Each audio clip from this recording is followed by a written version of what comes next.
Hello students, welcome to Emmer's era. यहाँ पढ़ोगे तो भूलोगे नहीं। चलिए, तो पिछले क्लास में हमने पढ़ा था कि कैसे हमने इलेक्ट्रॉन का स्पॉन्टेनियस मूवमेंट देखा। स्पॉन्टेनियस मूवमेंट देखने के जस्ट बाद फ्री एनर्जी का डेवलपमेंट हुआ और हमने सोचा कि उसी एनर्जी को पकड़ लिया जाए तो हम क्या बना लेंगे, इलेक्ट्रिसिटी। और जैसे ही हमने इलेक्ट्रिसिटी बनाने के बारे में सोचा, हमारा इलेक्ट्रोकेमिकल सेल 2 मिनट में बन गया। तो कल का प्रोसेस क्या हुआ था बच्चों?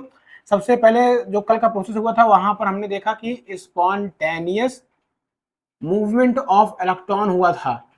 इन सब चीजों को आप लिखते चलना क्योंकि ये सब बहुत इंपॉर्टेंट रहेंगी समझने के पॉइंट ऑफ व्यू से। और जैसे ही वो मूवमेंट ऑफ इलेक्ट्रॉन हुआ, हमको फ्री एनर्जी मिली और इसको ही कैप्चर करने के चक्कर में कि हम इसको कैप्चर कर लें और इलेक्ट्रिसिटी का प्रोडक्शन कर लें।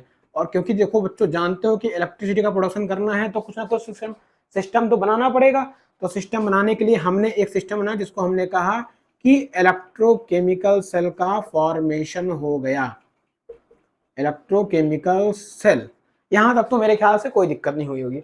अच्छा, इलेक्ट्रोकेमिकल सेल तो मैंने बता दिया था ना कि 2 टाइप के होते हैं। एक टाइप, जो पहला टाइप हमने पढ़ा था वो था गैल्वेनिक सेल, पता है, उम्मीद है पता होगा आपको। और जो दूसरा टाइप बच्चों होता है वो टाइप होता है कौन सा, इलेक्ट्रोलाइटिक सेल। हमें मालूम है कि आपको भी मालूम है कि इलेक्ट्रोकेमिकल सेल 2 तरह के होते हैं। अच्छा, आज के वीडियो में हमको गैल्वेनिक और इलेक्ट्रोलाइटिक सेल ही पढ़ना है, ठीक है। आप चाहे ये यूट्यूब पे देख रहे हो वीडियो, चाहे हमारे एमर्स एरा ऐप पर देख रहे हो, अगर एमर्स एरा पर आप हैं तो सीखेंगे और कभी भी नहीं भूलेंगे। क्योंकि कंसेप्ट की गहराई, कंसेप्ट को फील करना जैसा यहाँ कर रहता है ऐसा कहीं नहीं होता, ठीक है। तो देखो, अच्छा, गैल्वेनिक और इलेक्ट्रोलाइटिक पढ़ने से पहले थोड़ा हम इलेक्ट्रोकेमिकल सेल के बारे में देख लेते हैं क्या होता है इलेक्ट्रोकेमिकल सेल। तो बेसिकली जो ये इलेक्ट्रोकेमिकल सेल है, इट इज द सेल। अगर इसको थोड़ा डिफिनीशन के बारे में, क्योंकि आप 12th वगैरह में होगे तो बेस्ट तो आईआईटी से ही का है, कोई बात नहीं, लेकिन 12th के भी तो एग्जाम दोगे तो 12th में होगे तो डिफिनीशन जरूरी होती है ना। तो इट इज द सेल इन विच, ये कोई ऐसा सेल है जिसमें कि chemical energy, in which chemical energy is converted into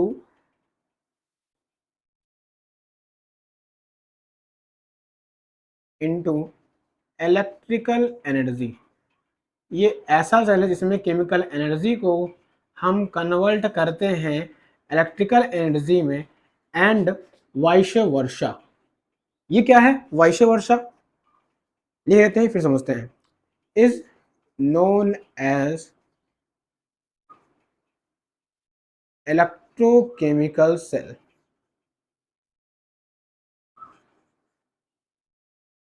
या फिर सेल्स, ठीक है। वाइस वर्सा मतलब उल्टा, ठीक है। जैसे कि केमिकल एनर्जी इलेक्ट्रिकल में कन्वर्ट हो रही है, ऐसे ही इलेक्ट्रिसिटी का यूज करके हम केमिकल्स का फॉर्मेशन करेंगे। अभी केमिकल है मेरे पास, इलेक्ट्रिसिटी नहीं है, इलेक्ट्रिसिटी बना लेंगे केमिकल एनर्जी का यूज करके। अब केमिकल रिएक्शन होगा तो उसमें फिर एनर्जी आएगी, तो वही हम केमिकल एनर्जी कह रहे हैं, और उसको हम पकड़ के इलेक्ट्रिकल एनर्जी में कन्वर्ट कर लेंगे।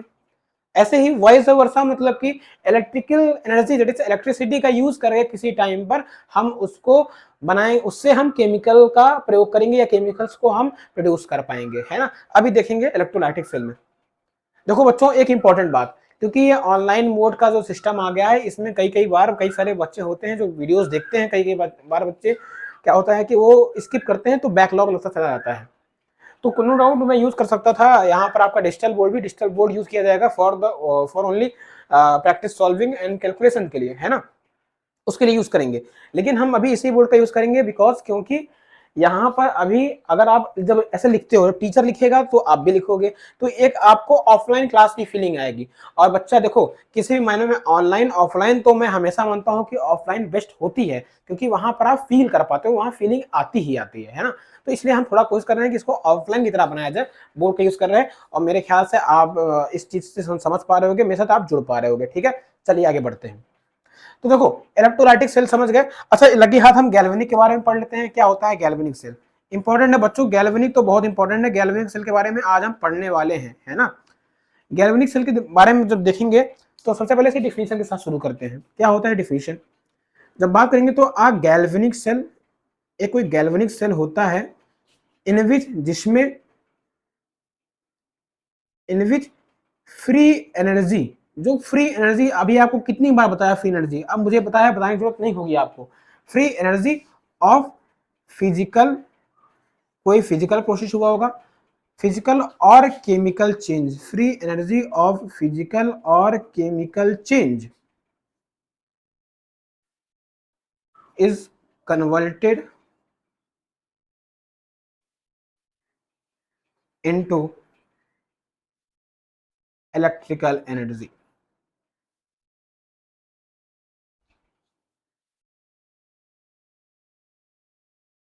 तो कोई ऐसा सेल जिसमें फिजिकल या केमिकल चेंज से जो फ्री एनर्जी डेवलप हुई, उसको अगर मैं इलेक्ट्रिकल एनर्जी, इलेक्ट्रिसिटी में यूज कर दूं, तो वो बन जाता है सेल गैल्वेनिक सेल। उम्मीद है आपको गैल्वेनिक सेल के बारे में समझ में आया होगा, फीलिंग अभी आ जाएगी, तब तक आप, चलो भाई तो गैल्वेनिक सेल की तरफ चलते हैं, है ना। चलिए गैल्वेनिक सेल की तरफ मूव करते हैं हम।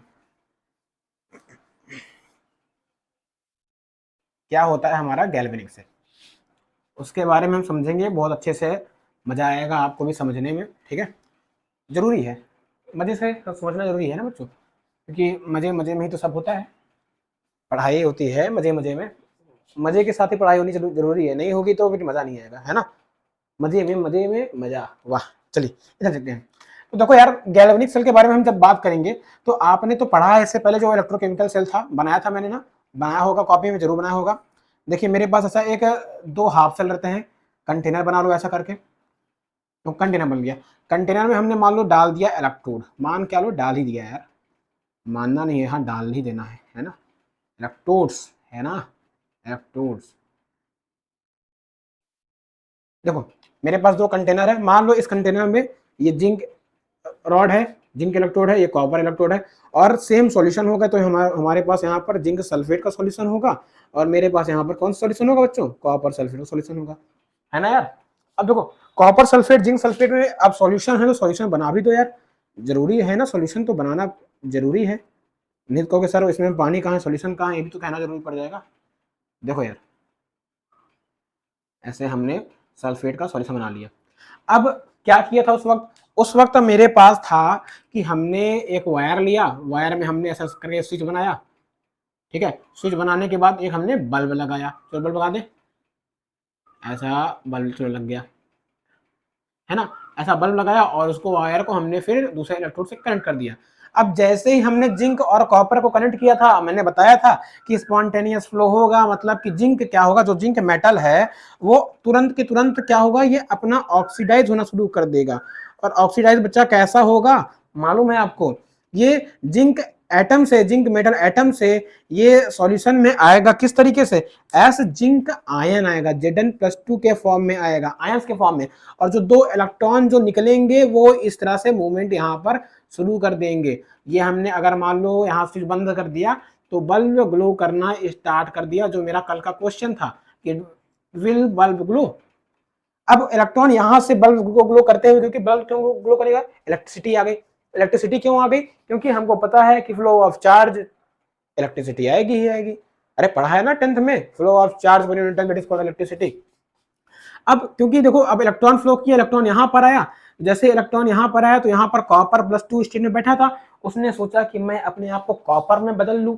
कॉपर में बदलने चक्कर में ये तुरंत तुरंत क्या हुआ, इलेक्ट्रॉन को लिया और तुरंत के तुरंत यहाँ पर डिपॉजिट हो गया।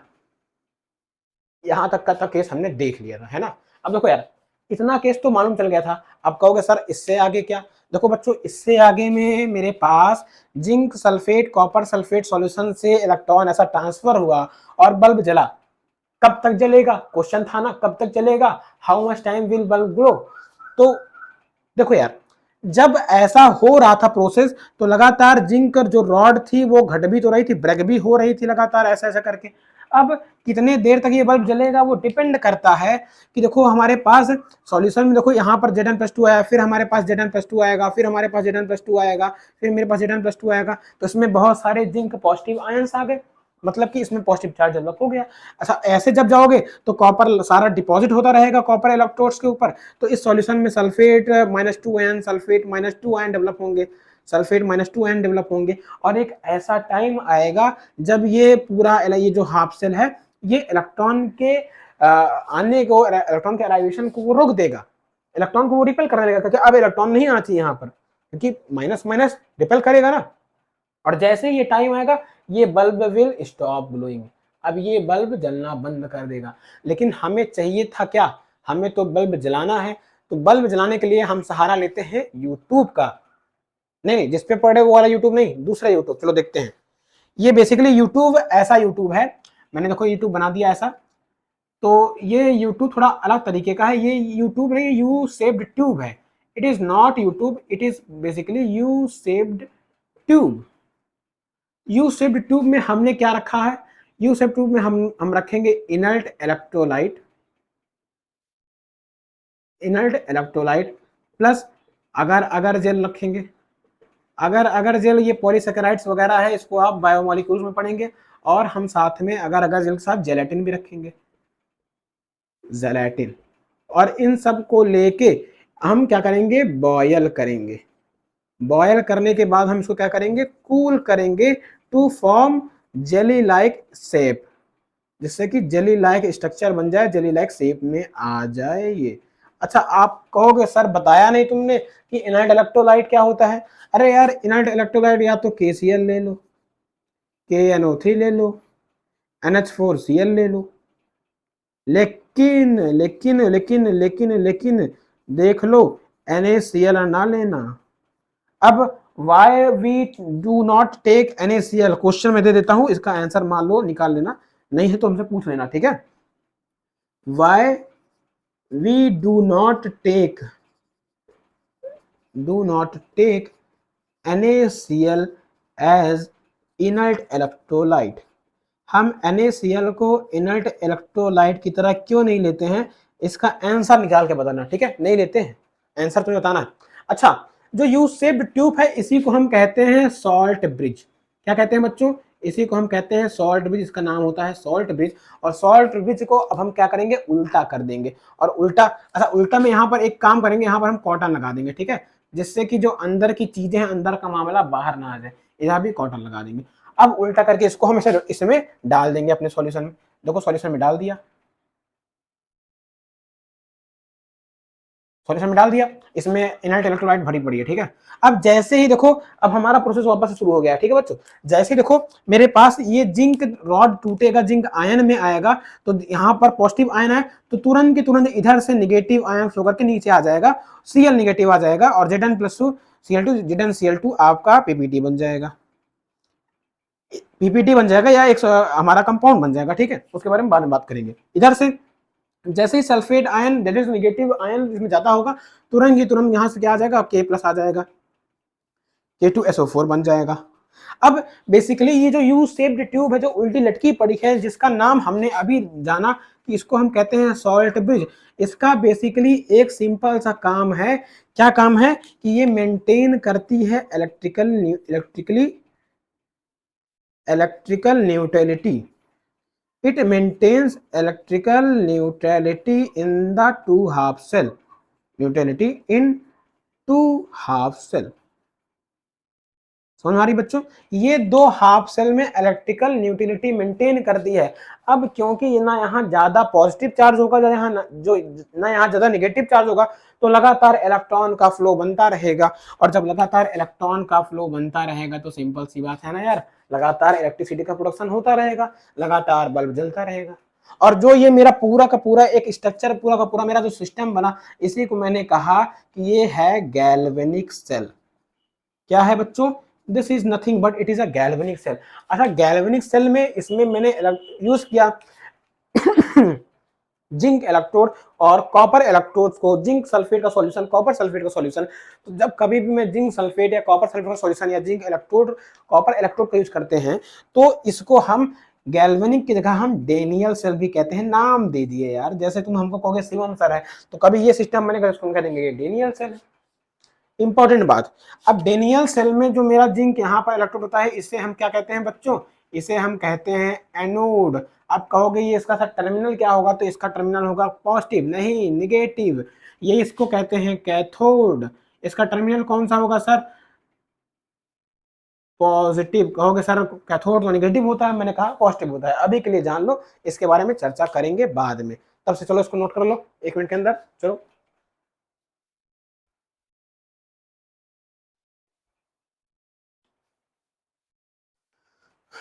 तो आपने अभी गैल्वेनिक सेल के बारे में सीखा। अब हम आते हैं इलेक्ट्रोलाइटिक सेल पे। बहुत इंपॉर्टेंट, ठीक है बच्चों, ध्यान से बने रहना, देखते रहना मजे से। आपको मेरे ख्याल से समझ में आ रहा होगा क्या होता है गैल्वेनिक सेल, क्या होता है इलेक्ट्रोकेमिकल सेल, और क्या होता है इलेक्ट्रोलाइटिक सेल, जो अभी 5 मिनट के अंदर सीख जाओगे यार।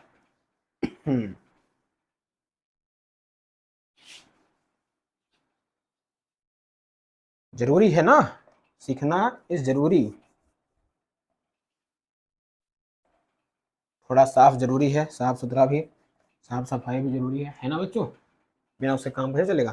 देखो अब हम बात करते हैं इलेक्ट्रोलाइटिक सेल की।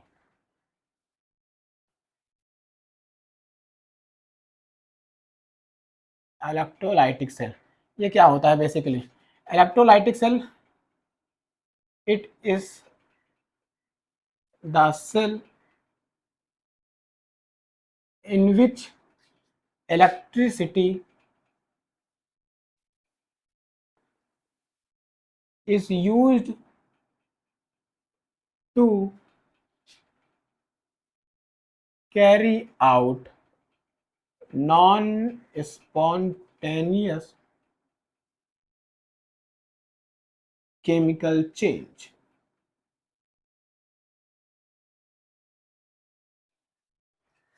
To carry out non spontaneous chemical change. तो इलेक्ट्रोलाइटिक सेल में तो यार सबसे इंपॉर्टेंट बात है कि यहाँ पर हम इलेक्ट्रिसिटी का यूज करते हैं to carry out non spontaneous. क्यों कहा, मतलब कि ऐसी भी कोई चीजें केमिकल रिएक्शन में जो खुद से नहीं हो रही हो, नॉन स्पॉन्टेनियस केमिकल चेंज। ठीक है, तो चलो इसके बारे में भी बात हम कर लेते हैं, है ना, जरूरी है।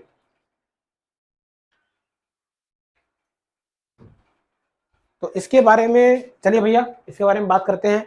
तो इसके बारे में समझने के लिए सबसे पहले इसका भी हम देखेंगे, पूरा का पूरा स्ट्रक्चर देखेंगे। तो देखो यार, मेरे पास यहाँ पर एक सेल होता है इस तरह से, इसमें मैंने 2 इलेक्ट्रोड्स डाल दिए, एक इलेक्ट्रोड्स और दूसरा इलेक्ट्रोड्स, समझ लो भाई, समझ लो, जरूरी है। और यहाँ पर मैंने NaCl का सॉल्यूशन डाल दिया अभी के लिए, मान लो, ठीक है। अब सॉल्यूशन डाल दिया तो सर सॉल्यूशन तो होना चाहिए, ले सॉल्यूशन भी तो हो गया। सॉल्यूशन कैसे नहीं प्रेजेंट रहेगा, तुम कहे और सॉल्यूशन ना रहे, ऐसा थोड़ी ना हो सकता है। देखो सॉल्यूशन भी आ गया, ठीक है। अब मेरे पास 2 इलेक्ट्रोड है। अब 2 इलेक्ट्रोड को मैं कनेक्ट करूंगा किससे यार, बैटरी से। इस वजह से कनेक्ट कर दो बैटरी से, ठीक है।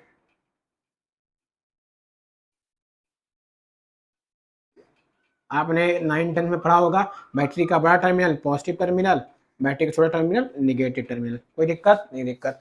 अच्छा यही होता है ना, कंफर्म कर लेना एक बार, मेरे ख्याल से यही होता होगा, ठीक है। हाँ ये होता है। देखो अब देखो निगेटिव टर्मिनल है तो आपने पढ़ा होगा कभी भी बैटरी का निगेटिव टर्मिनल है तो निगेटिव टर्मिनल से ही क्या होता है, इलेक्ट्रॉन बाहर आता है। तो जब इधर इलेक्ट्रॉन ऐसा बाहर आएगा तो इसमें इलेक्ट्रॉन इस वाले इलेक्ट्रोड में आ जाएगा। कौन सा इलेक्ट्रोड है इसके बारे में बाद में बात करेंगे, ठीक है यार। इसमें इलेक्ट्रॉन नीचे आएगा, तो अब इलेक्ट्रॉन नीचे आएगा तो Na के पास प्लस है, तो Na चाहेगा कि मैं Na प्लस से आयनिक फॉर्म से एटम बन जाऊं। तो वो तुरंत क्या करेगा, वो इस इलेक्ट्रॉन को ऐसा लेना चाहेगा और ये तुरंत ऐसे जाके इस पे वापस से भैया डिपॉजिट हो जाएगा। मेरे ख्याल से आपको समझ में आ रही होगी ये बात। बचा कौन, Cl नेगेटिव। अब देखो यार Na प्लस से यहाँ पर डिपॉजिट हो गया, तो यहाँ पर क्या हुआ, इस जगह पर हमारा वापस से रिडक्शन हुआ। पढ़ा था आपने, हाँ पढ़ा था सर, रिडक्शन हो रहा है। अच्छा यहाँ आएंगे, यहाँ पर तो Cl नेगेटिव है, तो Cl नेगेटिव क्योंकि हमको पता है कि कभी भी बैटरी अगर इलेक्ट्रॉन देता है तो इलेक्ट्रॉन वो लेना भी चाहता है, तो लेने के लिए ये खींचेगा। तो ये बेसिकली क्या करेगा, ये इसके पास 2 Cl, देखो इसका मैं रिएक्शन यहाँ लिख रहा हूँ, यहाँ पर 2 Cl नेगेटिव लेगा और उससे क्या करेगा, ये Cl2 और 2 इलेक्ट्रॉन खींच लेगा। तो ये इलेक्ट्रॉन Cl नेगेटिव से कहाँ खींचा, अपने पास खींचा, और जैसे ही इलेक्ट्रॉन खींचा तो ये इलेक्ट्रॉन वापस से इसको यहाँ पर बैटरी को मिल गया, और इसमें से हमारा क्या बाहर निकल गया, इसमें से Cl2 गैस बाहर निकल गई। यहाँ पर हमें Na मिल गया। देख रहे हो भाई, मतलब कि क्या हमको देखने को मिला, यहाँ पर बैटरी के हेल्प से, मतलब इलेक्ट्रिसिटी के हेल्प से हमने क्या निकाल लिया, नॉन स्पॉन्टेनियस केमिकल चेंज। मतलब कि एक हमारे पास सॉल्यूशन रखा था, कंपाउंड रखा था, कंपाउंड से हमने निकाल लिया केमिकल्स को, Cl2 गैस निकाल ली, सोडियम निकाल लिया। तो ये होता है इलेक्ट्रोलाइटिक सेल। समझ में आई बात। अब इलेक्ट्रोलाइटिक सेल जस्ट उल्टा होता है किसका, गैल्वेनिक सेल का। देखो इलेक्ट्रोलाइटिक सेल में यहाँ पर ये वाला भी होगा कैथोड, वहां पर कैथोड था तो यहाँ पर भी कैथोड रख दिया, वहां पर एनोड था तो यहाँ भी एनोड रख दिया, वहां पर कैथोड में क्या होता था, रिडक्शन, तो यहाँ पर भी रिडक्शन हो रहा है। यहाँ पर एनोड में क्या होता है, ऑक्सीडेशन। देखो Cl नेगेटिव से यहाँ Cl जीरो के फॉर्म में आया तो वापस क्या हो रहा है, ऑक्सीडेशन हो रहा है। तो यहाँ पर भी एनोड पे क्या होगा बच्चों, ऑक्सीडेशन होगा। समझ में आ रही होगी बात। अब कैथोड पे ऑक्सीडेशन, कैथोड पे रिडक्शन और एनोड पे ऑक्सीडेशन, लेकिन वहां पर कैथोड नेगेटिव टर्मिनल था कि पॉजिटिव था, पॉजिटिव था। यहाँ पर कैथोड क्या होगा, नेगेटिव टर्मिनल होगा। इस बात को याद रखना।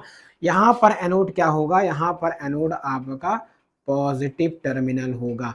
कहाँ पर, इलेक्ट्रोलाइटिक सेल में। इसलिए मैं एक डिस्कशन ग्रुप यहाँ बना देता हूँ कि अगर आप बात करोगे गैल्वेनिक सेल की, गैल्वेनिक शेल की, और अगर आप बात करोगे इलेक्ट्रोलाइटिक शेल की, गैल्वेनिक शेल और इलेक्ट्रोलाइटिक शेल, तो देखो साफ डिफरेंस है कि गैल्वेनिक शेल में जो एनोड होता है, एनोड पे क्या होता है, गैल्वेनिक शेल में एनोड पे क्या होता है भाई, ऑक्सीडेशन होता है। यहाँ पर भी एनोड पर क्या होगा, ऑक्सीडेशन होगा भाई। लेकिन लेकिन लेकिन गैल्वेनिक सेल में एनोड नेगेटिव टर्मिनल रहता है। इस बात को याद रखना। इलेक्ट्रोलाइटिक सेल में एनोड रहता है पॉजिटिव टर्मिनल। अच्छा, आप बात करोगे आगे, तो गैल्वेनिक सेल का जो कैथोड रहता है उस पे होता है रिडक्शन, आपको मालूम है। तो सिमिलर सी बात है कि यहाँ पर भी कैथोड में क्या होता है, रिडक्शन ही होता है, इसमें कोई चेंज नहीं है।